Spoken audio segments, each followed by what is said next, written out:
We're just getting older, world is getting colder. Trying to get sober, Lord help me get stronger. World is on my shoulders. How you doing today? This is the 12 at 12 podcast, and this is the podcast about real life and recovery, redemption, growth, and development, because that's what it's about. And if you have not yet subscribed to this channel, please tap the subscribe button and share for more. We are also sponsored by First Step Recovery.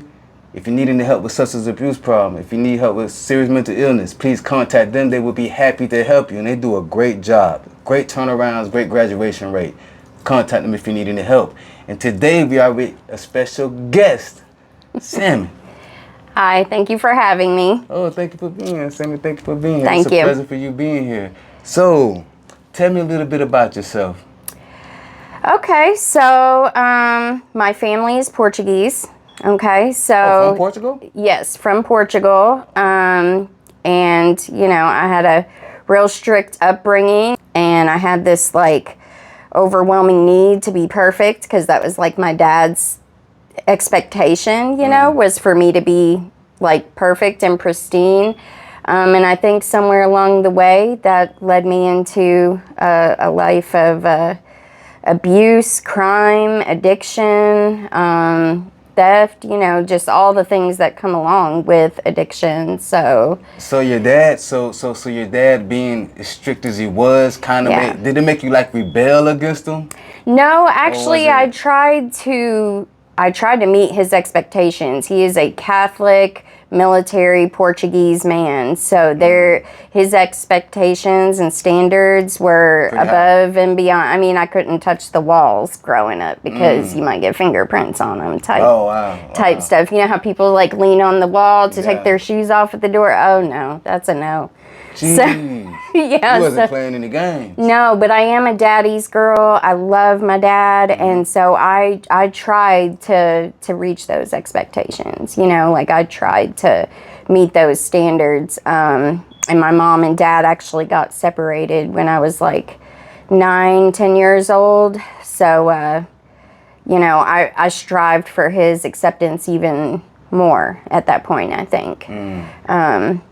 You know, and it wasn't until my mom, she got with this man. He was not a good person. And we were actually living in Florida too. I know you said that you were from Orlando, so I'm What a part of little Florida from? Port you- Charlotte, Punta Gorda, Fort Myers, just Oh, yeah. south Oh, yeah, of down south. yeah, just south of Orlando a little bit. And so I was raised there. And then she met that man and moved me to you know, this all like very country town. You know, there was nobody like me, nobody Hispanic, nobody ethnic, nobody of color, nobody, like it was all very like Segregated, like it's just separated. blonde hair, blue-eyed farmers. That's Oh, wow. that's all that was there. I was literally the minority in my school, just me and my sisters. Oh, wow. How did yeah. that feel? It wasn't great, It was kind of a especially. scary experience. It was scary, and it was really hard too. We got a lot of verbal hate thrown our direction. We got called, you know, names that were awful names. And, you know, when you're 12 years old, my little sister was 5 years old, you know, like, and you're like darker skinned and stuff like us, you know, they had some hate that they were throwing. And so we were in trouble quite a lot because I'm kind of small, like I'm really short, so I used my fists. That's Oh, man. that's how Oh, you were scrapping. I was scrapping, and I taught my little sister to scrap, and you know, she broke this kid's nose, broke his glasses. man. She was 5, Jeez. and yeah, she was 5. He was in 3rd grade, and he called her a really horrible name, and I taught her how to fight. And she hit him, and that was the first time that we were suspended. Both of us were suspended. Wow. So, yeah, it was, and that was just kind of our deal. Like, my, you know, stepdad, he had always told us, you know, that you need to fight for yourself. And if we, you know, got into a fight and we came home crying, he'd be like, he'd make us leave, wouldn't let us come home till we went back and got ours. And you know, and that was kind of what I was taught. He was like, I don't want to hear that, you know, so it made us learn to be strong, learned to win a lot. Like it seemed like a competition to be the best, to be the meanest, to be the strongest, you know. And he kind of turned me into like his own personal slave. At 12 years old, I had to cook dinner for all of us every night in the house. I had to have 2 pitchers of tea made for him every night. The whole house had to be clean, spotless by 8 o'clock. For every minute past 8 o'clock, we would get licks with the belt. I would get licks with the belt. So this was your stepdad. Yeah. So every minute past 8 o'clock. Hold on a second. So that you didn't get it done? Yeah, if I didn't get it done. And that was, I also had to make honor roll. So I would go to school, I would come home, I would knock out my homework, I would start dinner, and then I would start cleaning. And everything had to be done by 8. So I'd be like 12 years old, running around like a crazy person, trying to have dinner done, the girls' homework done, my homework done, you know, his 2 pitchers of tea made, because he was night shift, so he was waking up at 8. And that's why everything had to be done by 8 o'clock at night. And it was like a really inappropriate abuse too. Like even at 12, he would say, pull your pants down and assume the position. So he would like make me pull my pants down and like bend over the arm of the chair. And yeah, that definitely was abusive. You know what? He probably definitely went through a whole lot of stuff similar, and then he takes it down to his people, and then and that's how it goes through generational. You know, I even noticed a lot of times with abuse, and I know that addiction sometimes a lot of it comes from trauma and things like that. People will bring down abuse because that's what they went through. You know, a lot of people, they'll discipline their children the way that they were disciplined. And that's how it goes, and it's just crazy, you know, and then even with certain type of SA abuse, you know, sexual assault abuse or whatever like that, man, they might have been sexual assaulted and then they keep it in, whatever, they don't get it dealt with properly, and then they just take it down, and then they're doing the same thing with the same kind of twisted type of things to the people that they're supposed to be loving and taking care of. Yeah, exactly, and I agree 100%. So that started also when I was 12. There was a sexual abuse from him since I was 12 on a daily basis because my mom was working 2 jobs. And that went on from the time that I was 12 until I was 17 years old. And it wasn't just abuse. I think it's what like launched my addiction, because I was 12 and I was like little bitty at 12. So he would feed me liquor. Like he would force me to drink liquor, and then he would sexually assault me, and it was at gunpoint every single day. And it was a Colt 44. I don't know if you know anything about guns, but it's a very big barreled gun. And he would put it in my mouth, and he would have sexual assault with me, and I was 12. So I'm drunk, I have this giant gun in my mouth, and I was being abused by him for almost 5 years. Almost 5 years. That's a shame. Yeah. He did some time, a lot of time. I finally stood up for myself, and even I don't even think it was me. I don't even think it was me. I just was able to speak out to my boyfriend, his mom, and his mom actually is who called and had him arrested. So. Oh, he did some time. He did a lot of time. He just got out a couple of years ago, and I'm almost 40. Oh, so if that tells you, I mean, he did a whole lot of deserved time. Yeah, he did. And I know he had a hard time in there. They treated him how he's supposed to be treated. Yeah, but the funny thing about that is, today I have no ill will towards him. I have forgiven him. He actually found recovery. And God while he was in prison. And when he got out, he reached out to me on Facebook, and I like panicked, felt like my stomach was like in my throat, like I was sick. And so I brought it to my support group. You know, I brought it to my sponsor, I brought it to my support group members, and I was like, he had messaged me and said that he's wanting to reach out and make amends with me, that he had been working the program for 7 or 8 years in prison, that he found God, he had worked the steps, he was sponsoring and helping other people even from in there, you know, sponsoring people in there and helping, you know, and that he wanted to make amends with me. And I was like sick over it. And, you know, my sponsor and a lot of my support group members, they said, you know, you're incredibly selfish. And I was like, selfish? How am I selfish? And they said, did you not steal from people? Did you not harm people? Did you not, you know, leave a girl who was being sexually assaulted by several men in a trap house and walk away? Did you not? And I was like, yeah. And they're like, and have you not made amends and tried to ask God for forgiveness? And I said, I absolutely have. And they said, well, what gives you the right to ask them for amends and forgiveness when this man is trying to reach out? You ain't got to be his best friend. You don't even have to have anything to do with him. But why deny him the opportunity to make amends and try to make it right, the things that he had done to you, when he's sober and trying to help other people? And I said, dang, you're absolutely right. Like, I am selfish. So I said, you can call me. And he called me and he told me that he was, you know, sober, working the steps, had a sponsor, is a sponsor, you know. And he just asked me what he could do to make it right. And I said, you know, just never do what you did to me to anyone else. Continue to stay sober and continue to help other men, you know, other men in this program, other women in this program, continue to help people and do God's work. And I forgave him. Yeah. And it's so crazy because the nightmares stopped. Like, I had nightly nightmares, like sweats, like screaming, waking up screaming, you know.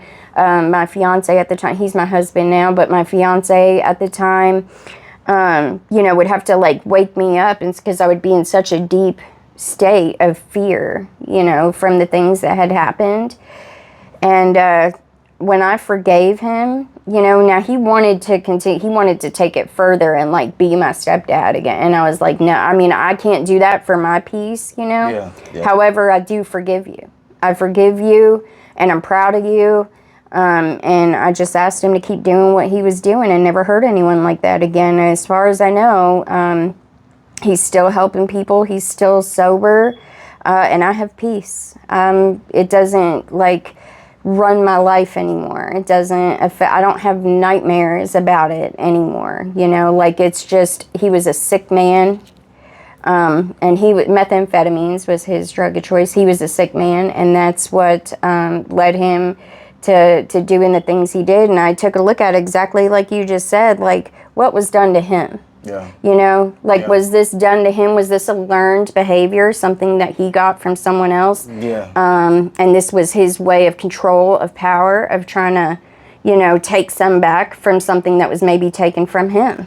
Yeah, you know? Yeah, people never realize it. And a lot of people, they might look at sexual assault as just happening to women, but a lot of men go through sexual Absolutely. assault, but they don't like to talk about it. Right. Because, you know, how would they be looked at if they say that they've been raped by their uncle when they were kids, or raped by their cousin, or things happened to them, or their father abused them and things like that. And me being a minister, I ministered to a lot of men, and a lot of men who has wives and things like that, they'll never know. The people in their lives will never know that they were actually went through what they went through. And, you know, me being a minister, I'd never be able to, you know what I'm saying, say anything outside of that. Right. But it's just that a lot of people go through that stuff, and a lot of their actions shows why they're doing what they're doing. Yeah. That trauma, that hurt, and that unforgiveness, that pain, Yeah. and they'll take it literally down to the other people and push that same stuff down that they went through similar. They didn't just learn it from nowhere. Right. They learned it from somewhere. Yeah. And then Either they witnessed it. they witnessed it. They seen it, something that stuck with them, or they seen somebody go through something that traumatized them and it stuck with them, and then they start taking up those type of traits if they don't really get help or get that forgiveness in their heart, because they can hold it against that person. Yeah. Like you said, it's an important thing. You said that when you forgave, the fear stopped. I was free. You know, you were free. And a lot of people are held in torment, and they have to battle these demons every day. That spirit of fear. And I see that you had God is Hope. You know, You believe in God? Yes, God is dope. Oh, God is dope. Oh, Dope. oh yeah. I like that. I like that. See, God is dope. You feel He me? is. And it says in Mark 11:26, if you don't forgive, the Father in heaven won't forgive you. So right. it just, if God forgave us for what we did, knowing that Mm-hmm. everybody, I don't care, nobody's perfect, all is sin. We all did bad crap. Yeah. Some people might be different than others, but none of us are perfect. Right. And I always tell people, some people like to sit around and sit up like they're, I am not imperfect. You're not perfect. Nobody's perfect. Everybody did something, and they Yeah. did something they don't want to talk about. Yeah. So knowing that, once you actually forgive, it's like a weight off your shoulders. Yeah. You know, and then you're able to actually move on. And then also says this, perfect love casts out all fear. Yeah. It casts out all fear. So once you got that perfect love of God, what am I fearful of? Yeah. I'm fearful that you're going to hate me? No. When you cast out that fear of what somebody thinks about you or what somebody's going to do to you, then you start realizing, okay, on a deeper level, what did this person go through? Yeah. You know, you start thinking, like you said, from being selfish, Yeah. you know, to selfless and be like, you know what did this person go through? Sure. This person might have went through this here, you know, I don't have anything against them. But until you get rid of that fear of that person or that unforgiveness, that hate towards that person, until you actually forgive them, you're going to be holding on to that. And every time you see that person, your heart's going to skip a beat. Yeah. Your blood pressure's going to go up. Yeah. You're going to have nightmares and dreams. What's going to happen if I ever see this person again in my life? You know, a lot of you might be out there going through this. Yeah. A lot of you might be going through the same thing. You got somebody you see and you can't get this person off your mind, and there's negative thoughts, and you're fearful. You go to sleep, you have bad dreams of this person who did something to you, this person who cheated on you, this parent that wasn't there for you, whatever. This even at your job, this boss that did something to you that you just hate, coworker you don't like. Yeah. When you start moving in perfect love, I call it the love of God. It's the only perfect love, truly. Because I was brought up that way, you know, I ended up being, my relationships after that were all like the same thing. Abuse, abuse, abuse. You know, it was like I went after that. And I always told myself, like, I'm not gonna do drugs.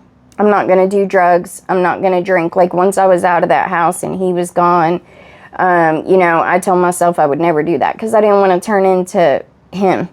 You know, I didn't want to turn into him. And, you know, I ended up being with nothing but men like him, exactly like him, just one after another. And one of them is one of us. There, you know, he's an addict like me.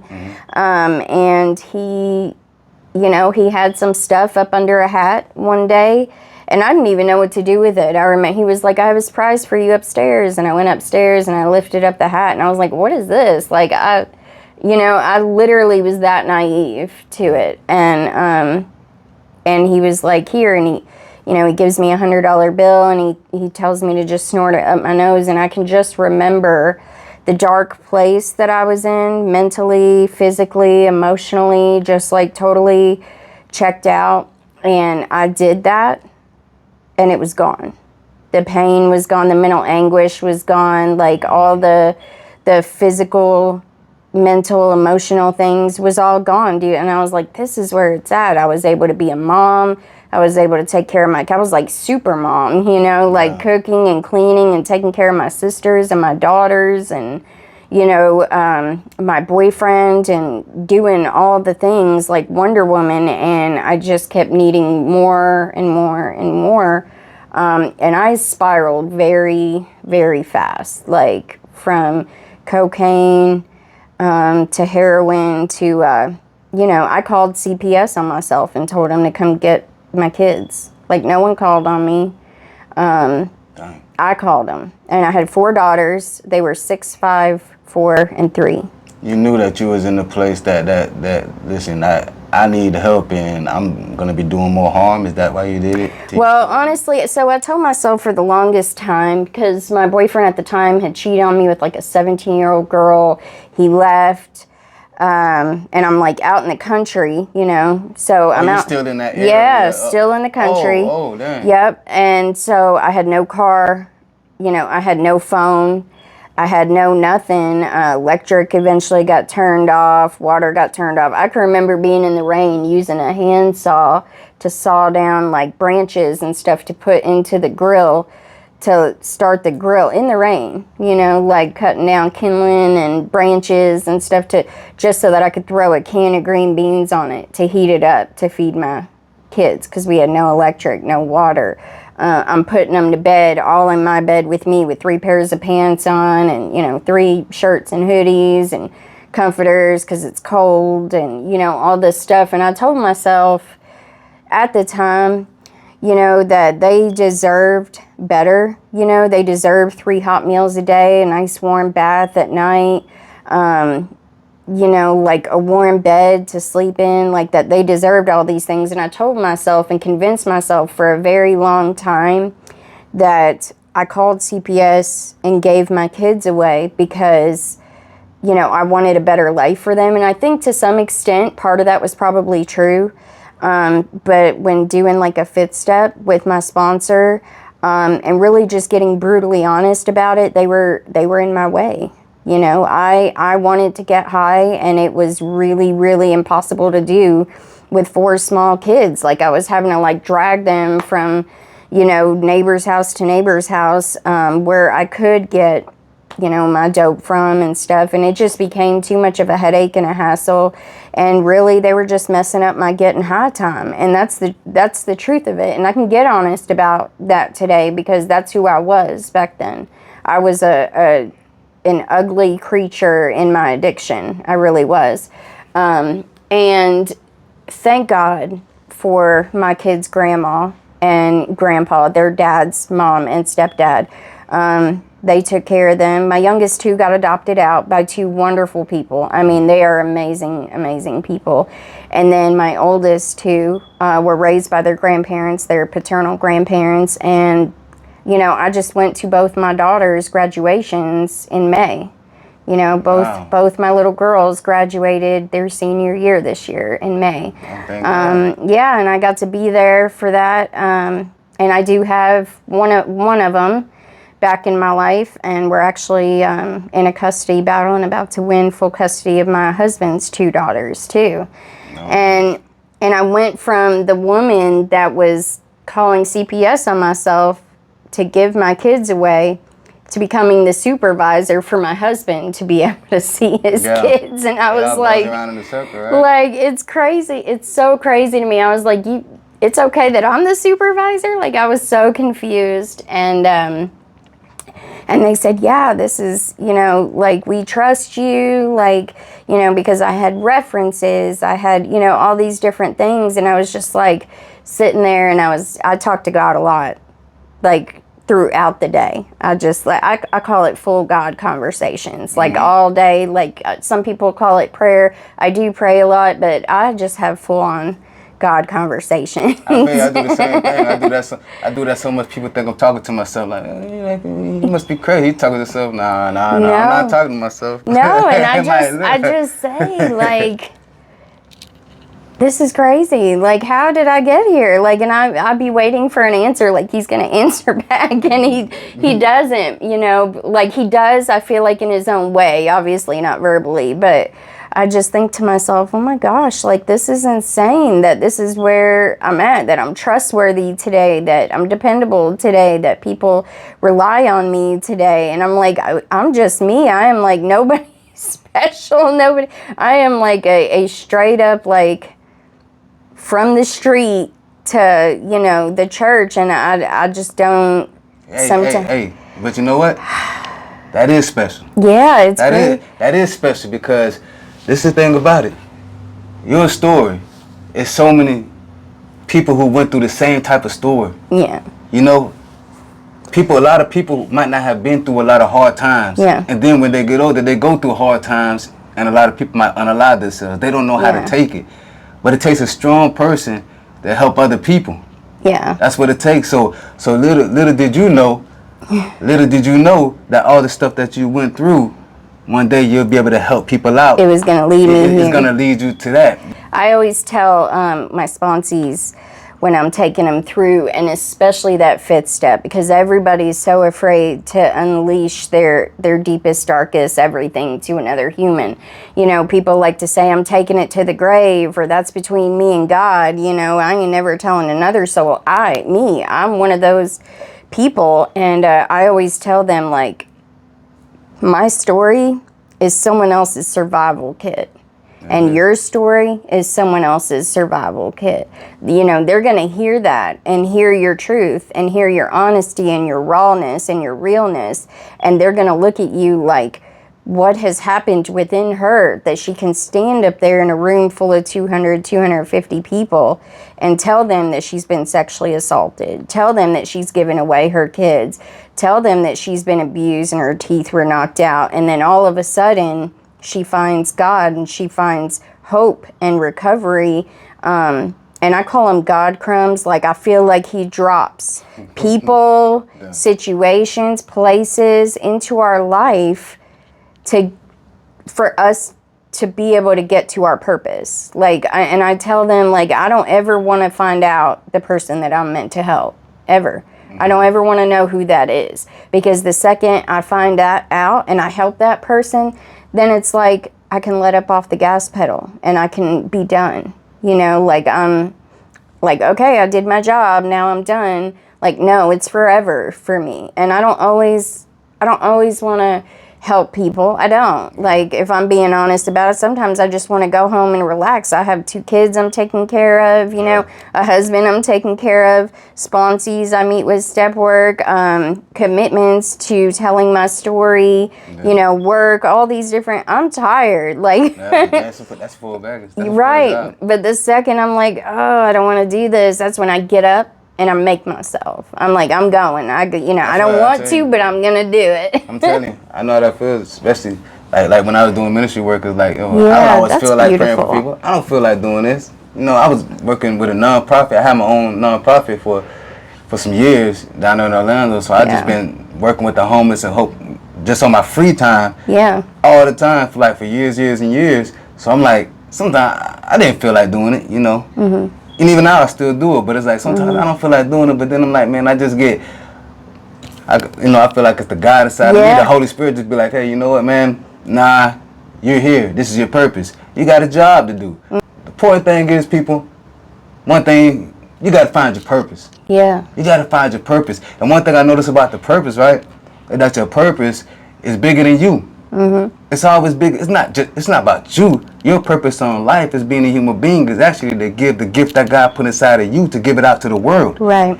So it could touch the world. What are you going to put out into the world to make a difference in the world? A lot of people, if they're just selfish, they only care about money, they only care about family, they only care about sex, they only care about drugs, alcohol, all this other stuff that don't even really matter. You can't take any other stuff with you. Mm-mm. So when you find your purpose and realize, you know what can I do to be a better human being, to touch another human being's life before my life is over. And it's not just, you know what, your purpose is over when you're dead. That's it.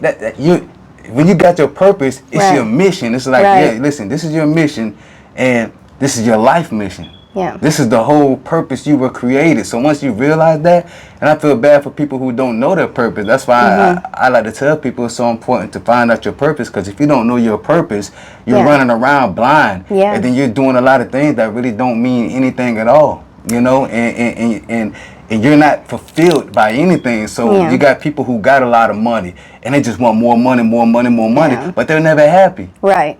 You look at all the the rich and famous people who die of drug overdose, and you think, they have all the money in the world. They don't ever have to be dope sick. Yeah. You know what I mean? They're not out here having to hustle the streets like, a normal person would. You know what I mean? Yeah. Like, they have all the money in the world and they're still miserable. And they're miserable because money can't buy you happiness or freedom or peace. It can buy you materialistic things, but those things don't make you happy. When you have everything, but you don't have humans, you don't have that's what we need, is that human contact, that bond with other people. And when you don't have that, like, you're a miserable person. And I know this actually came at a great time, because like yesterday, So a sponsee of mine, when I met her, she heard me speak at a meeting. She heard me speak, and she had only been out of jail for, I believe, like 10 days. And she was still on the watch. She was still on the ankle bracelet. And yesterday, I got to witness her in church praising Jesus and singing in the choir, you know. And she is sober, and she is out there helping people, and her partner is sober and helping people. Yeah. And he got baptized yesterday, and we got to be there to support that, my husband and I. And I just like I'm going to start crying again. Oh my God. But I started crying because I was like, 2 years ago, this girl was like lost. You know, she was lost. And God used me as a vessel to help her. And now I get to sit back and watch her help these other women. And I'm just like, got me, the woman who gave her kids away and didn't care about anyone except my higher power, which was drugs at the time, has now helped other women who are helping other women who are helping other women. And they're not just helping them, you know, get free from addiction, but helping them get free from self. You know, helping them like be at peace with their self, be at peace with God, and let him in, let the Holy Spirit in, help other people, you know. And that's, for me, that's the purpose that I live for every day, is just helping as many women and men as I can. I tell my sponsees all the time that they're my lifeline. You know, my sponsor who guided me and who still guides me. I actually, 3 years sober almost, and I just got off commitment calls. Like, she put me back on them. I was off of them for a long time. She was like, call me every day, and she did. She made me call her every day for like 9 months, and it drove me insane. I hated it. And she was like, well, you called your dope man every day. You called him multiple times a day. You can't call your sponsor once a day? Miss me with that. And I'm like, okay. So I called her every day, and so I tell my sponsees the same thing. And you know, once we get them to that awakening, that spiritual awakening, and they're like thanking me, I'm like, no, thank you. And they're like, what do you mean? And I'm like, y'all help me so much more than I help you. Like, you all think it's me helping you, but I'm like, joke's on you, because y'all helping me. Y'all are saving me. You know, this is what keeps me going, is knowing, you know, I love my story and I love helping other people, but I love their stories more. Like, I love their glow up. I'm like, look at all these little sponsee babies of mine, like, out here killing it, like, moving into places for their first time, getting promotions at jobs, you know, getting employee of the month, like, all these, you know, getting nice cars, helping women, sitting down. When I walk into a meeting and I see a sponsee that I took through the steps with the book open on the table, taking someone else through the steps, like, it gets me emotional. It's like, I see you. It's like, I see you out here helping people, and I'm just like, it brings me to tears, because I think about where I was. Yeah. And for God to use me, like, I had so many overdoses. I had 4 in 36 hours once. Dang. Yeah, and one of them I was like flatlined for 8 minutes, like no heartbeat, no nothing, 8 minutes on the mall parking lot. Jeez. In the mall parking lot. And as soon as they released me, you know, back and forth, and I just know that God keeps appearing, because my sponsor at the time, she said, get your butt to a meeting. I got out of the hospital at 7:15. I was in the meeting by 8 o'clock. And for the first time, all those things that I was like, I'm taking it to the grave. I'm not telling anyone, you know. For the first time, I stood up in a packed room full of people, and I was like, I don't know what's wrong with me. I need help. Like, I want to stop so much, and every time I try, like, I can't. And I got real honest, and I said, I even have the dope in my bra right now, and I really just can't wait for this meeting to be over so I can go back to the hotel room and do it again. And I literally just overdosed. And I was like, I don't know what's wrong with me. Somebody please help me. And I'm crying, and like mascara's running all down my face. But for the first time, I just broke down. And there were so many men and women who were in that room who spoke to me that entire meeting. And my husband now, he said, I go to this meeting. It's called the West End Big Book and Step Study Group. And I think you should go to that meeting. And I went to that meeting and I saw this guy, Big Greg, beating down the disease concept on the board. And I was like, oh my gosh, that's what's wrong with me right there. I was like, that's me. I do that, you know. And so I listened to those people. I got a sponsor in that home group, and I listened to those people, and I feel like they were all people that God put in my life, you know, for me to get to where I am helping other women. Because I was such a selfish human being and I wouldn't do anything for anyone else. It was all, you know, unless I had motives. What can I get from this? And he just put all these people in my life who told me to sit down, listen, you know, be quiet. And my sponsor, man, she's my world. Like, she's who I don't make any decision. 3 years in, I don't make any decision, like big decisions, without her. I'm like, you know, hey, you know, my stepdaughter did this. I don't know how to approach it because, you know, old me wants to be like, you're grounded for life, you know, like, and she's, you know, I don't make any decisions without her. And when I'm tired and I don't want to work with other sponsees or whatever, she's like, that's when you need to get another one. You need to do it more. You know, and I'm like, okay, and I listen, I follow her direction. I do, because she led me to where I'm at, and I know God used her as a vessel to help me. So now I get to be a vessel to help others, and you know, Mariah and all my other sponsees, you know, they are helping other women, and it's such a beautiful, thing to witness, you know, like, it just blows my mind.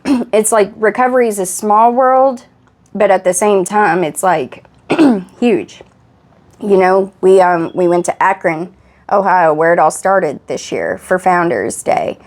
And when you say where it all started, for the people who don't know, what do you mean? Oh, I am talking about Alcoholics Anonymous. Okay. Yeah, it was the 90th Founders Day of Alcoholics Anonymous, June 10th.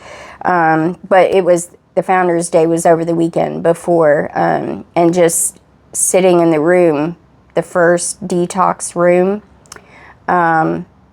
you know, and doing the third step prayer in that room, like, you know, God, I offer myself to thee, you know, and just, you know, finishing that prayer, like, I started crying, my husband started crying, we were like holding each other's hands, and you could just feel God's presence in that room, you know, like that's where the first people were like detoxing from, you know, the table that Bill Wilson and Dr. Bob were at when they created this whole, you know, program. They call it a spiritual program, but God is the higher power in that program, you know, and, you know, just all these people that were there. They had this flag ceremony, and there were like, I want to say 12 or 14 different countries that were there, people from different countries that were there holding the flags, and 42 of our states' flags were there as well. And it just made you see like how God has changed not just my life or my sponsorship tree's life or the people in Louisville recovery, you know, but like the world. Globally, these people all found God. That's why they're where they are, because God brought them to that place of peace. God ripped them from the grips of you know, the devil and hell and addiction and anguish and pain and suffering. God brought them out of that, you know, and that's what I tell all them. I'm like, you can call your God whatever you want. I call mine Jesus. That's me, you know. But I tell them, you don't have to, if you don't believe in the same thing I do, if you don't believe in going to church or whatever, as long as you have your higher power, you know, I'm like, for me, it's Jesus, but, you know, the God of your understanding. Know that you're not the end all be all, and that when you're in control of things, stuff gets messed up. Like Yeah. when we're in control, exactly. stuff gets messed up. Just know that it's bigger than you. Don't think you could just control what's going on with you. You do it. So many people, hey, they did it themselves. Tried it themselves. I tried it myself. You tried it yourself. Everybody Yeah. tries it themselves, and then at the end of the day, you're not fulfilled. Yeah. And you're not happy. And and depression shows its ugly head in so many different ways, in so many different people. Yeah. And I realized that depression comes from basically like a spirit of hopelessness. Yes. At the end of the day, Oh, man, that word. When life just comes against you, and you just feel hopeless, you feel powerless. You don't have the power to Yeah. overcome anything. And once you get to that point, then it's like, then all that pride goes out the door. Because before you get to that point of just complete hopelessness, and you're looking up to God, you might be at that point of, you know what, I could do it. I. That's pride. Yeah. That's pride. You're not want to tell somebody else about what you've been through to try to get help. That's Yeah. pride. You know, When you're and in fear. Yeah. A lot of fear. Yeah. You know, and it's like, you know what? I only got to look out for me. You know what Yeah. I'm saying? And then that's lack of trust. You also, Mm-hmm. a lot of us might have been through stuff that caused us to lack trust, but me believing in the Bible, it says pride is the beginning of a downfall. Mm-hmm. Once you first realize you got to humble yourself, and it takes a humble person to express themselves Yeah. and tell a person what you went through. Because then there's no pride. How can I be prideful when I'm telling you how much of a dirtbag I've been? How can I be prideful when I'm talking about all the bad crap I went through? This is a humbling experience for Yeah. me telling you my story. To Yeah. stand up, if anybody stands up and tells you the bull crap they went through, the abuse they suffered, the way they abused other people, Yeah. that's not pride. There's no pride in that. You know That's what I'm getting saying? vulnerable, That's getting like- vulnerable. You're humbling yourself to the furthest point that you could be humble, to literally Yeah. put it all on the line to be judged by another person. Because that's what you're basically doing. A person's going to judge you at the end of the day, but you're like, you know what? I don't care what anybody thinks. I'm Right. going to let this out and let the seeds land on the good ground or bad ground. But they're going to land and it's going to Right. touch somebody. And I remember being so afraid to do exactly that right there, what you were just talking about. I remember being so afraid to do that. And each time that I got more and more vulnerable, and it was easier and easier for me to let go of my truth in front of all these people, each time I felt more and more free. It was like a spiritual experience every single time. And I never had people come up to me afterwards and be like, oh, you shouldn't have told that, or you shouldn't have done that. Every time I have people come up to me and say, I can relate to your story. Like, your story touched me. And they asked me how I can get up there and do that. And I said, it wasn't easy. It took a lot of work. Like, when I first came in those rooms, I'd be like this, shaking. I'd be in the room back up against the wall because, I gotta see everyone and everything. Can't nobody be behind me, back up against the wall. I'd be shaking. And then 15 minutes in, I'd have full-blown panic attack. Full-blown. Yeah. Now I can stand in a room with 250 people and tell them I was a real piece back then, like I was a piece of work, and tell them everything. 250 people, and I don't even get nervous no more. I pray right before, I pray to God, and then I do the 3rd step prayer, and I let God in, and I'm like, just take me over, speak through me, and I just allow Him to give me the strength to do that. And it, like other people, it gives them the strength to do that. And what I found was, more times than not, they're not judging you. Like that, all those fears that we have, that pride that you're talking about, and the fear that we have, they're not judging us. Like, they're looking at us like, me too. Yeah. Me too. I've been, me too, Yeah. Yeah, facts. Yeah, how did you be able to get from here to there to tell people? And I'm like, this is what I did. And I help them do it, and then they do it, and that's the joy for me. That's where I'm like, yes, look at this person, like, just free, getting to see them free. Like, it's such a beautiful thing. Recovery, like, if you really give it your all, like, give it everything you got. I remember being that hopeless. I love when you said that word, hopelessness, being on the floor, me and the floor were best friends. I'd be in a ball on that floor on a daily, just hopeless, hurting, physically, mentally, emotionally broken. Just broken, thinking I would never, ever get up off that floor. You know, and I ain't been on that floor in 3 years, you know. I ain't been on that floor in 3 years. We ain't no longer best friends. And I'm no longer hopeless. And because of that, because of God helping me, other women are no longer hopeless. And because of those women and what they do, other women are, you know, like how it works is so beautiful. And I hate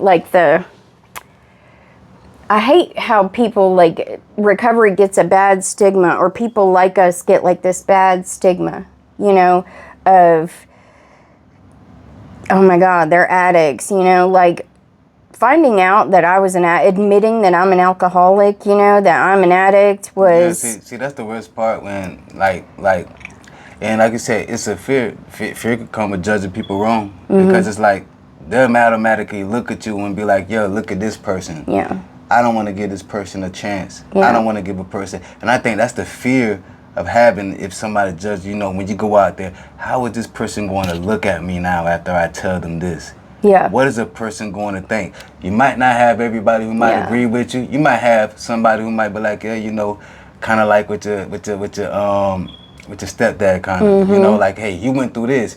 Well, you know, you went through that. I let him with a pass on that. But I'm not gonna trust you around these type of people. Yeah. I'm gonna deal with you accordingly. Right.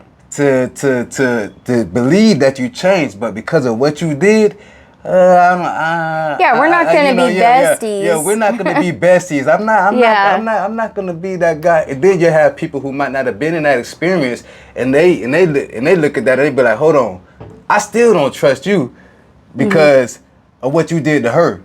Yeah. You know what I'm saying? So hey, we might not be, but you know what? I still don't trust you. And a lot of people who go through that type of stuff and does those certain type of crimes, they're gonna get judged for the rest of their life. You're gonna get looked at. You got a black eye against you. You got a red flag. You got to sign up sexual offender list and all type of stuff like that. Yeah, and I wear it on me, you know, so people know, because the best thing that ever happened to me was finding out that I was an alcoholic. It introduced me to the best people I've ever known in my life. It brought me to God. Yeah. It saved, you know, who saved me. Like, it it brought me to a life of happiness and peace. You know, my oldest daughter is back in my life. We have a beautiful relationship. So all your relationship good with all your kids now? No, so the youngest two were adopted, and I don't get to talk to them very often. And the older two that were raised by their grandparents, the oldest one has forgiven me. Actually, the day my late fiance, we were together 11 years, and he died of a drug overdose the day I got out of treatment. That was May 20th of 22. He died of a drug overdose the day I got out of. And but it's funny how God works, because I hadn't seen her talk to my kids in 10 years. And I hadn't seen her talk to them, and actually it was a little over 10 years. And three and a half hours after he died, I spoke to my daughter, my oldest daughter, for the first time. My sister was afraid I was going to die. Sean was gone, and we did everything together. Like, we were each other's higher power. We were so codependent. We showered, worked, ate, slept. Like, if I went to the bathroom, he went to the bathroom. We were together 24/7. For 11 years. For 11 years. And he got out of treatment before me, because he went in a few days before me. And the day I got out, he died of a drug overdose. He died of a drug overdose, and my sister was afraid that I was next. So she had a relationship with my kids. And so she called me, or she called my daughter and said, you know, she told her everything that had happened, and she tried to hand me the phone, and I was like, I don't want to talk to anybody. She's like, trust me, you want to take this call? And I was like, no, I don't want to talk to anybody. and she was like, take the damn phone. She was like, you know, and so I took the phone, and it was FaceTime, and it was my daughter. Hadn't seen her since she was 6 or talked to her. She was 16. Wow. And I looked at her, and she was beautiful. My gosh, she was beautiful. And we've been building, she's 19 now, and we've been building our relationship ever since she was in my wedding. I got married a month ago. Actually, a month ago. Congratulations. What's today, 30th? 30 for her? What's today? I don't even know. Yeah, me neither. That's I don't terrible. know. I just know as much. Anyway, it's been like a month exactly today. First tomorrow? Oh, never mind. Go Anyway, it's been like a month exactly, and she was in my wedding. She was my maid of honor. She was in my wedding. Wow. Yeah, and we have a beautiful relationship. And even though her little sister, they're a year apart. All my girls are a year apart. I had my first when I was 20 and my fourth when I was 23. Mm-hmm. So they're close in age. She's coming around. She still hasn't talked to me. But graduation day, she let me take pictures of her and her sister. She even took a picture with me and her sister and her dad. It was the first ever photo of the 4 of us. You know, and I got to be there for them, and she wasn't ready to talk to me or whatever, and that's okay. But I think she's baby steps. She's coming around. You know, it's going to take time. I didn't destroy that relationship in a day, and it's going to take longer than a day to fix it. But I pray, you know, and I'm hopeful, and I really think that we'll get there. And Oh, you're going to get there. you know, as of right now, I have my oldest daughter, I have my 2 stepdaughters, and, you know, I'm just working on the other 3, and I'm hopeful that I'll get there. You know, 3 years ago, I didn't have none of them. Yeah. Like, none. See, hey, So, she got to do it. Yeah, He'll work it out. every He definitely time. will. Hey, got to turn tragedy into triumph and tragedy into lifelong lessons to heal other people. yeah. Thank God, and I'm so glad you was able to come and share your story. Yes, thank you. Tell me about, is there anything that you would like to tell the people out there? Would you like to tell them anything or whatever you want to say? Absolutely. I would like to say to the people that there is help. When you are hopeless, when you are on that floor, when you are broken and lost and scared, or prideful or full of fear or whatever it is that you're going through, there is help out there for it. A lot of people are wanting and willing to help you. You know, you have recovery programs, you have churches, there's so many resources out there.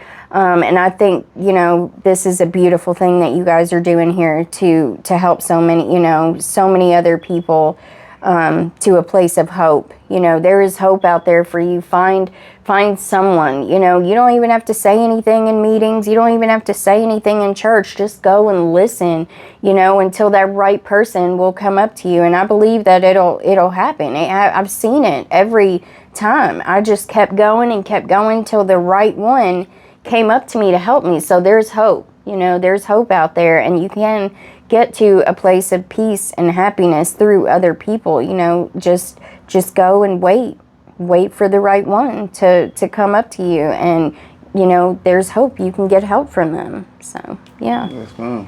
Thank you so much for having me. This was so great. Yeah, it definitely is. It's great when you're able to tell your testimony. If any of you come on to the podcast and just want to tell us your story, let us know, DM us, let us know if we can set it up.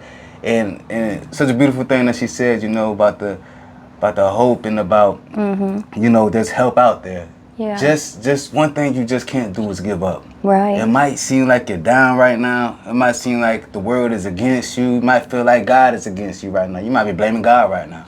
Yeah. You know, whoever you're blaming right now, just look at yourself in the situation you're in right now. Take accountability for some things that you did, because you had to do that, you know. But once you do that, just know that you could go into a place that you don't have to worry about getting judged. Like Planet Fitness, judge-free zone. Yeah. You go into addiction recovery center. We're not here to judge you. We're not here to judge. Nobody's going to judge you. Don't let the fear. We know where you're coming from.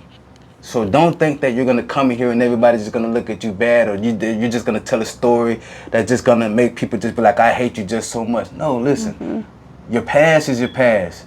We're talking about today. Right. in your future. You can't change what happened, but you can make steps to change the future, Absolutely. to build a future. If you haven't had a future, you've been homeless, you've been doped out, you've been whatever you've been through, multiple overdoses, close to death. This might be your last call. Yeah. This might be it. You know, we don't want to see you die. We don't want to see you lose your life. We don't want to see that. So today, please contact somebody in your city, in your area, wherever you're at. Just look it up online and just go, hey, Google, hey, recovery centers. And then find, go in there and just see what happens. And if one doesn't work, try another one. But just don't give up. Just don't give up. Don't take your life and don't continue using. Just stop. Just try. Try your hardest to reach out to people, tell people what you're going through. Yeah. Speak. Closed mouth don't get fed. You know you need help. You know you need help. You looking at us. You know you need help. Yeah. Contact the people and get that help. We love you all. This is the 12 at 12 podcast. Subscribe and share if you haven't, and have a blessed day.